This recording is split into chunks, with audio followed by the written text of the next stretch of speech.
हामी यो भित्र भएको ठाउँलाई हेर्न जाँदैछौँ अनि यो चिहानको ढोका एकदमै साँघुरो भएको कारणले गर्दा यो भित्र छिरेर जाँदा होसियारीसँगले जानुपर्ने हुन्छ।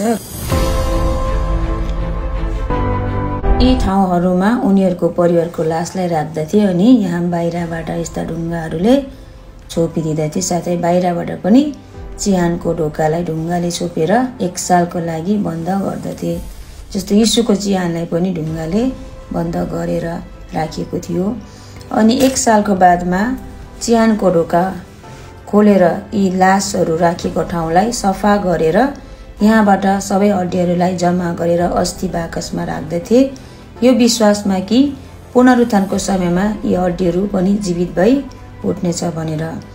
अनि यी खाली भएको ठाउँहरूमा अर्को लासलाई राख्दथे। यसरी नै यो प्रक्रिया 1 सालको लागि चलिरहँदथ्यो।